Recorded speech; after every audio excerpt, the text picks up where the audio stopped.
Hello mga bata, aduna ko'y istorya ninyo. Mahitungod sa kabaw o baka. Ngano nga ang kabaw, hugot ang iyang sinina. Ngano ang baka, luag ang iyang sinina. Ingon ani ang istorya. Ang kabaw o baka, nagkasinabot sila nga manglaag. Sa ilang pagsuroy o sa ilang paglaag, nakita nila ang lapad o isa ka ektarya nga maisan. Niingon si kabaw, baka, pre, sa di pa ta mo padayon og laag ngadto sa unahan.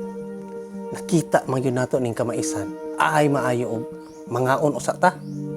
Nagkasabot sila nga mangaon ug ilahang hinay-hinay og kaon ang kamaisan. Sa diha nga igo-igo gyud tunga sa ektarya ang ilang nahurot nga ilahang gikaon nga maisan.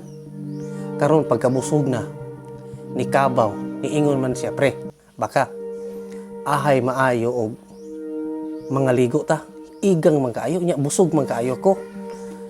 Sige, iingon ang baka, sige, mga ligo sa ta. Sa ilang paglakaw sa unahan, nakita nila ang usa ka suba. Naghubo dayon sila ug ning ampak dayon sila sa suba. Ang kabaw, nag-ilis pod ang baka, niambak po siya suba, ug pirti nilang lipaya, tungod kay nabugnawan ang ilahang init nga lawas, tungod sa ilang kabusog. Ang tag-iya sa kamaisan, nakalaag sa iyahang uma, ug nakita gyud sa tag-iya nga, nahurot gyud ang iyahang maisan, tunga gyud sa ektarya ang nakuha sa iyahang kamaisan. Ug pirti niyang laguta, ug kinsa gyud nagkaon sa iyahang kamaisan. Karon kay nakadungog man siya na ay naglipay-lipay. Nakadungog man siya dito sa unahan sa suba nga na ay nagambak-ambak ug nagkataw-katawa kay perti nilang lipaya gyud sa ilang pagkaligo. Karon iyang giukoy sa tag-iya. Pag ukoy ron sa tag-iya, nakita man gyud niya ang kabaw ug ang baka. Ingon siya, kini yung duha mao gyud ning nagkaon sa ako ang kamaisan. Ay maayo og ako ni silang pakuratan. Ang tag-iya nagkuha siya og punal. Iyang giukoy og ginahinay. Hinahinay yun siya og kamang hangtod nga nagkaduog siya sa kabaw ug baka. Ug karon iyang gipakalitan ang kabaw ug ang baka. Migambak siya suba ug gipang bunalan niya ang kabaw ug ang baka.